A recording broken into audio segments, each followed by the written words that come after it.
So from where does the term PMO originate? The term PMO, Project Management Office, dates back to the early days of the war, actually. And it was interesting in the 1930s. One of the key sort of challenges that, particularly in the US military, that they were facing was how you corral and gain visibility of your projects that are actually multiple projects sitting within a single program. How you gain visibility and transparency of them in order to take good decisions. And particularly in their case, it was around finances and how you actually apply finances from several different elements of the war effort into a single program. It sort of came from a lack of visibility and a lack of coordination across multiple projects, which were related to the military effort at that time.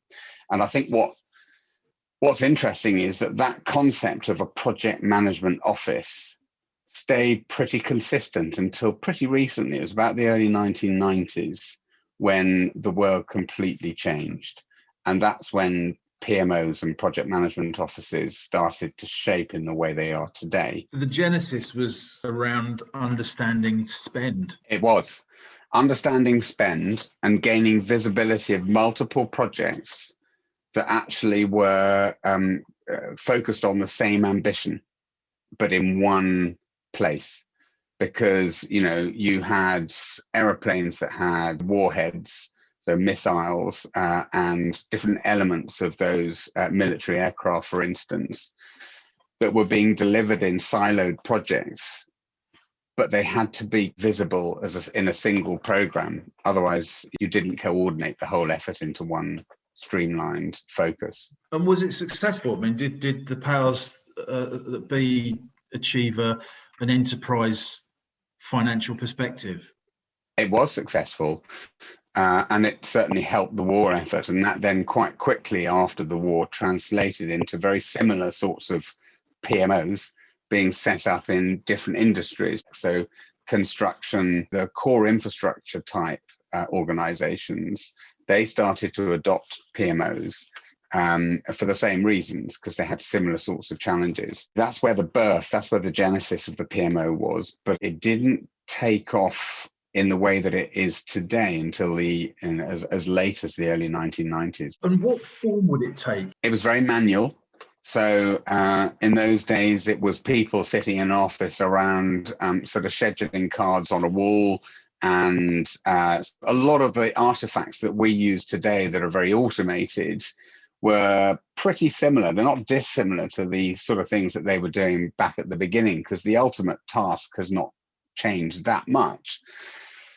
But it was very manual. All the finances were written on ledgers and coordinated via sort of finance people on ledgers, because you were doing two things. You were sort of working out on a manual basis the cost and the financial implications of your project, but then that was feeding into the overarching program sort of at the level above that. So the ability to roll up several silos of financials into a single picture. And in those early days, you attribute it to the Americans in terms of their war effort and their militarization. It wasn't just the military. There was also some of the scientific methodology. So a lot of some of the science that was particularly prevalent at the time was started to be managed through some form of coordination. And again, because there were very significant programs of activity that needed to be sort of financially managed across multiple silos. And then it started to sort of transpose across multiple cultures, countries, sectors, etc.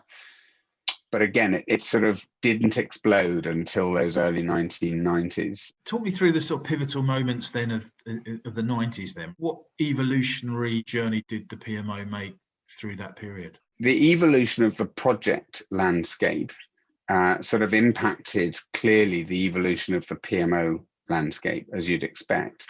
So projects became far more IT driven, and systems were beginning to drive all sorts of different things within businesses that people hadn't imagined were possible. And systems became less expensive. IT became less expensive. It became more flexible. When software packages started to come out that enabled you to automate all of your finances and get off purchase ledgers and sales ledgers and etc., it changed the game completely. But what it did was it created a huge swell of projects. But everyone in the boardroom was vying for their own IT systems or process changes or whatever. And so you needed some method of prioritizing investment and corralling and orchestrating all of those requests in order to enable the business to evaluate different options and ultimately take their investment decisions. So all of this started to sort of come into the PMO's territory, and the PMO became a more important and more functionally sort of rich part of the organization. Because it was getting so much more attention, it was much more in the limelight. The PMO started to become a profession of its own. And as it became a profession, you got people coming up with methodologies that were branded. People sold training courses off the back of those methodologies. You could get certification for various different PMO related methodologies, activities, etc. And it started to generate an industry of different activities within the PMO and different specialisms. And I think what started to happen in the 90s and early 2000s over the last 20 years was we slightly veered away. The PMO as a profession veered away from those original requirements back in the 1930s. And I think in some cases, the PMO sort of started being occupied and run by people that were PMO certified, but they hadn't necessarily had much exposure to or experience of delivery. And so what happened was there was a little bit of a divergence away from the core purpose of the PMO back in the 1930s. And it started to become more about the mechanics. Did you have a really good, strong risk and issue register? Do you have a dependencies register? Do you have a tool for managing your projects and your programs? And actually that almost became the core of what people were focusing on, rather than what are we actually here to do? What's our real purpose in life?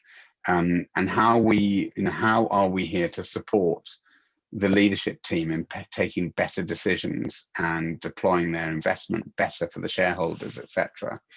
And I think that's where the evolution has slightly gone off track. So I spend a lot of time in my life trying to remind people in PMOs, I permanently am asking them, what's the outcome you're trying to deliver? So I think it's evolved a lot, but not always in the best direction in the last 30 years.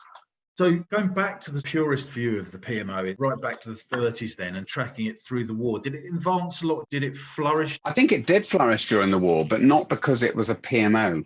The PMO became a brand sort of in the 1990s.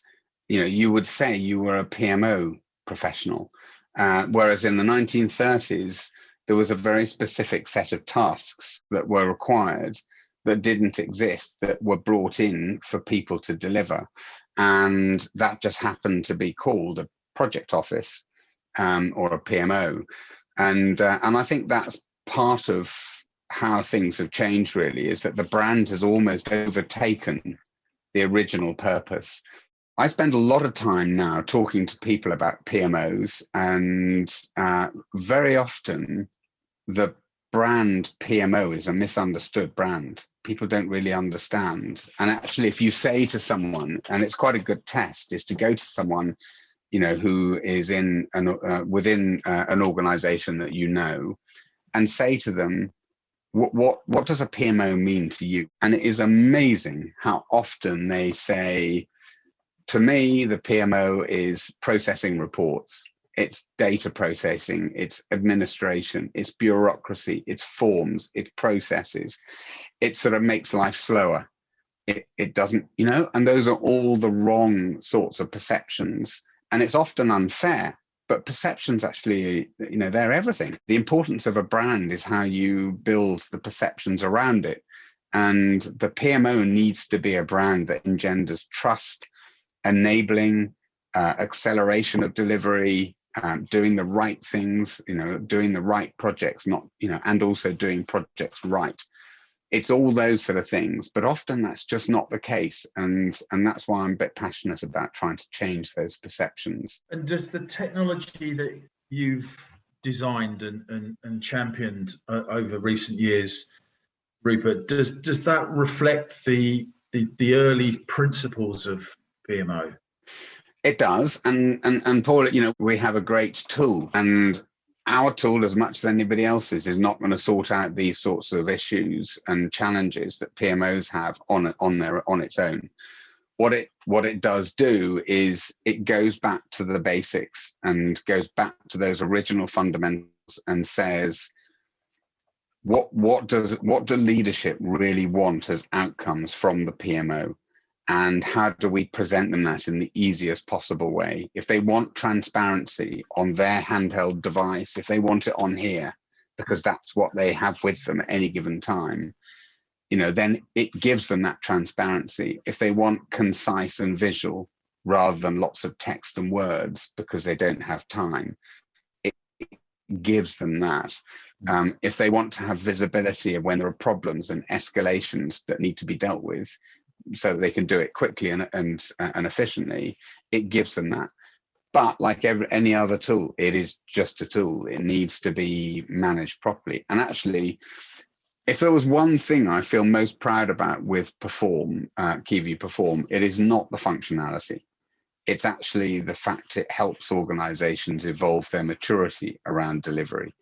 That for me is far more engaging. It's driving outcomes rather than just driving a pretty picture at the end of every week or every month about how a project is doing.